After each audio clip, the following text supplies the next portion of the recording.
Amid a severe economic crunch, foreign exchange reserves held by the State Bank of Pakistan (SBP) reduced to just 4.5 billion United States dollars and left with an import cover of only under a month. The slump comes after the repayment of loans worth 1.2 billion United States dollars to United Arab Emirates (UAE) banks. According to sources, the development left Pakistan with an import cover of only under a month, as the country grapples with a deteriorating economic crisis while trying to bring down imports amid a dollar shortage. A breakup shows that Pakistan returned 600 million United States dollars to Emirates Bank, while it repaid 420 million United States dollars to Dubai Islamic Bank, according to sources. Sources said the coalition government would try to mobilize foreign funding worth 1.5 billion United States dollars in the upcoming International Conference on Climate Resilient Pakistan. Prime Minister Shehbaz Sharif will travel to Geneva on Sunday. He will lead a high-level delegation comprising federal ministers and SAPMS to Switzerland, where he will co-host the conference along with United Nations Secretary-General Antonio Guterres on January 9. The conference aims to assist Pakistan's people and government recover more effectively from the recent devastating floods. Maybe our friendly countries are waiting for the donors conference so they can help us and provide loans.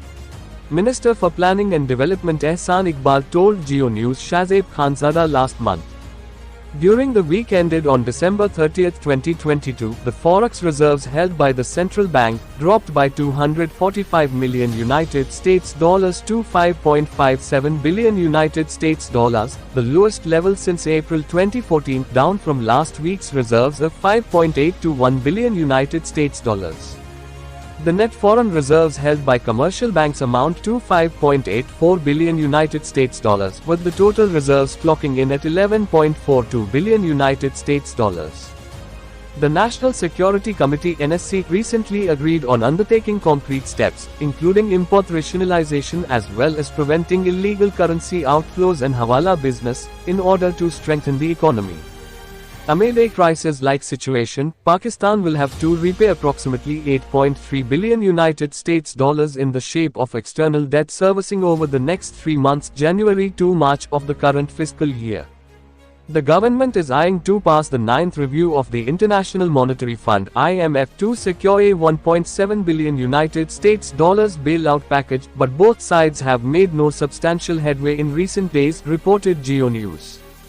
PM Shehbaz on Friday said an IMF delegation was slated to visit Pakistan in 2 to 3 days to take up and finalize the 9th review of the economy to unstick a direly needed bailout tranche of 1.1 billion United States dollars. I spoke to IMF Managing Director Kristalina Georgieva and emphasized that Pakistan wishes to complete the IMF bailout program, the Premier said during an address at the inauguration ceremony of Hazara Electric Supply Company (HAZECO). I urged her to soften the terms of the deal because the masses cannot be burdened anymore. We have slapped taxes on the rich segments of society, the Premier claimed. I also pleaded with her to dispatch a delegation for the 9th review under the loan program, and she replied that IMF officials are scheduled to visit Pakistan in over a couple of days, 2 to 3 days. Pakistan's economy has slipped into a major economic crisis, with the country shutting shopping malls and other public places to save energy import bills, even as the prices of daily essentials such as flour, sugar and ghee shoot through the roof.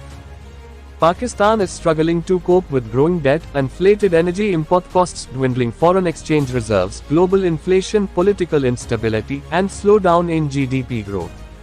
The Prime Minister Shehbaz Sharif-led government is taking desperate measures like ordering shopping malls and markets to shut by 8:30 p.m. and restaurants by 10 p.m. in order to save energy consumption.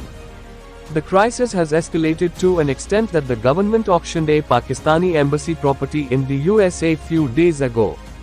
Not only this, Pakistan's Lahore is facing a massive shortage of flour, where the prices have shot up drastically with non-availability in most shops. With such a shortage, the price of a 15 kg flour bag went up to 2050 rupees, after an increase of 300 rupees in 2 weeks. The government also hiked the prices of sugar and ghee by 25% to 62% for sale through the Utility Stores Corporation (USC). Pakistan is heavily dependent on imported fuel. The government has also ordered all central government departments to reduce energy consumption by 30%. These measures are directed to help the country save 62 billion Pakistani rupees $274 million according to a tweet by the country's ruling party. The situation has prompted analysts to draw comparisons with a similar crisis faced by India's other neighboring nation Sri Lanka earlier last year. Besides these factors, Pakistan's suffering is also the result of a flood that hit the nation in 2022 from June to October, which affected nearly 33 million people and according to reports, is believed to have led to damages worth over $30 billion. The flood, in fact, increased Pakistan's dependence on imports even as the country's exports dipped.